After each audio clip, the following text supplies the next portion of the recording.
The Raven. Once upon a midnight dreary, while I pondered, weak and weary, over many a quaint and curious volume of forgotten lore, while I nodded, nearly napping, suddenly there came a tapping, as of someone gently rapping at my chamber door. "'Tis some visitor," I muttered, tapping at my chamber door. Only this, and nothing more. Distinctly I remember it was in the bleak December, and each separate dying ember wrought its ghost upon the floor. Eagerly I wished the morrow.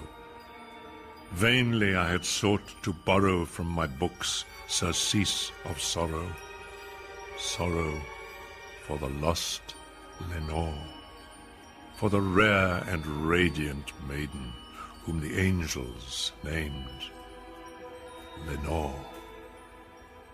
Nameless here forevermore. And the silken, sad, uncertain rustling of each purple curtain thrilled me, filled me with fantastic terrors never felt before, so that now, to still the beating of my heart, I stood repeating, "'Tis some visitor entreating entrance at my chamber door, some late visitor entreating entrance at my chamber door. This it is, and nothing more." Presently my soul grew stronger. Hesitating then no longer, "Sir," said I, "or Madam, truly your forgiveness I implore, but the fact is I was napping, and so gently you came rapping, and so faintly you came tapping at my chamber door, that I scarce was sure I heard you. Here I opened wide the door."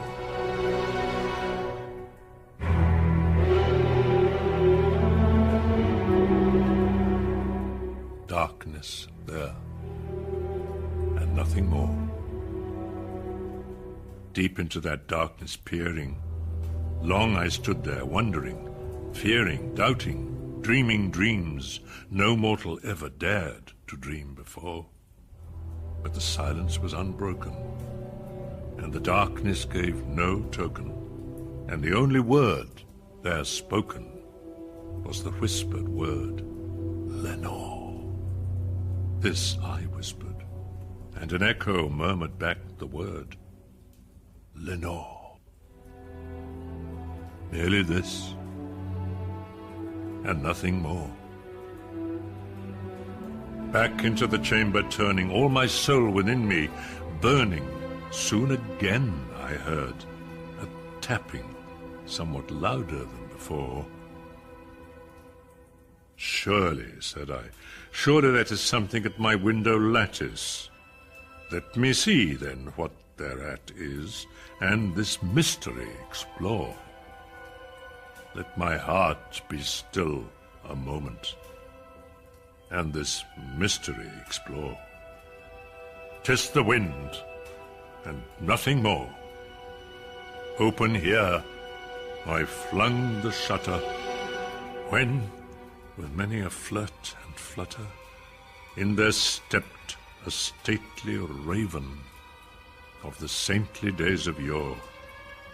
Not the least obeisance made he, not a minute stopped or stayed he, but with mien of lord or lady, perched above my chamber door, perched upon a bust of Pallas, just above my chamber door, perched and sat, and nothing more.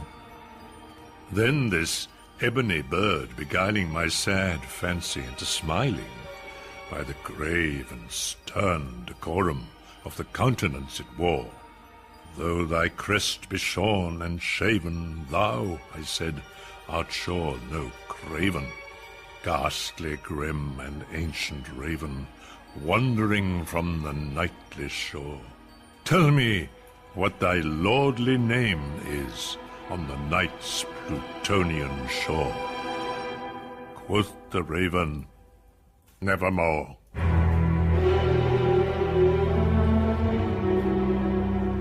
Much I marvel this ungainly fowl to hear discourse so plainly, though its answer little meaning, little relevancy bore.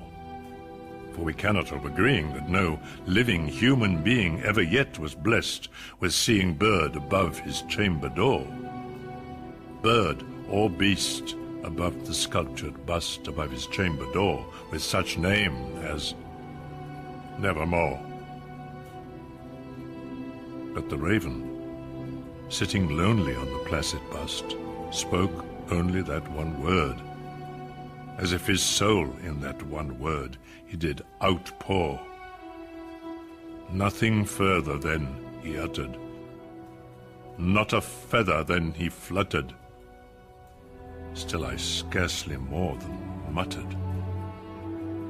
Other friends have flown before.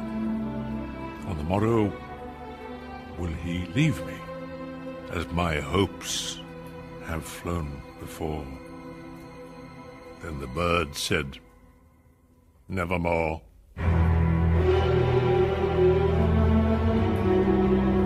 Startled at the stillness broken by replies so aptly spoken.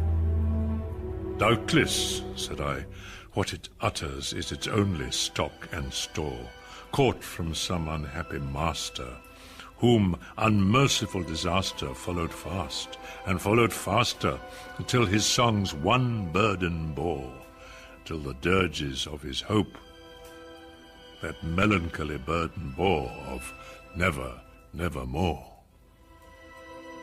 But the raven, still beguiling all my sad soul into smiling, straight I wheeled a cushioned seat in front of bird and bust and door.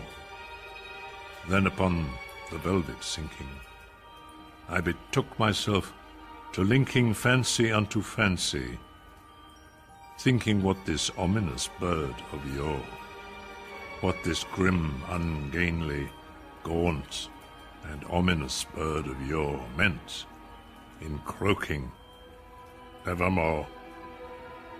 This I sat engaged in guessing, but no syllable expressing to the fowl, whose fiery eyes now burned into my bosom's core.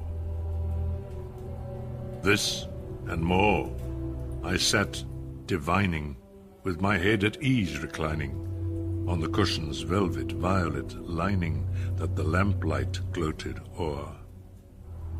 But whose velvet violet lining, with the lamplight gloating o'er, she shall press,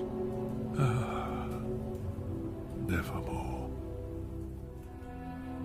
Then methought the air grew denser, perfumed from an unseen censer swung by seraphim, whose footfalls tinkled on the tufted floor.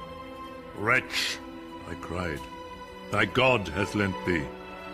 By these angels he has sent thee respite, respite and nepenthe from thy memories of Lenore.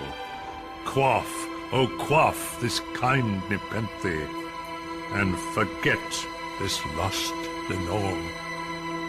Quoth the raven, Nevermore. Prophet, said I, thing of evil, prophet still, if bird or devil, whether tempter sent, or whether tempest tossed thee here ashore, desolate, yet all undaunted, on this desert land enchanted, on this home by horror haunted, tell me truly, I implore, is there balm in Gilead? Tell me, I implore. Quoth the raven, Nevermore. Prophet, said I, thing of evil, prophet still, if bird or devil, by that heaven that bends above us, by that God we both adore, tell this soul with sorrow laden, if within the distant Aidenn it shall clasp a sainted maiden whom the angels named Lenore. Clasp a rare and radiant maiden, whom the angels named Lenore. Quoth the raven, nevermore.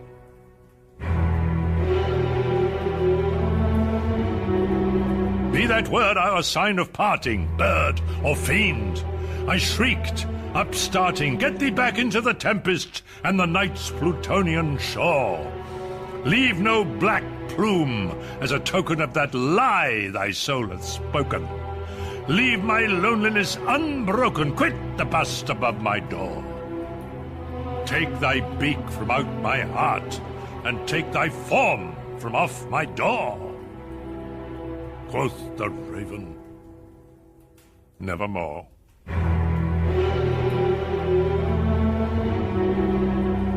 And the raven, never flitting, still is sitting. Still is sitting on the padded bust of Pallas, just above my chamber door. And his eyes have all the seeming of a demon's that is dreaming, and the lamplight o'er him streaming throws his shadow on the floor. And my soul, from out that shadow that lies floating on the floor, shall be lifted nevermore.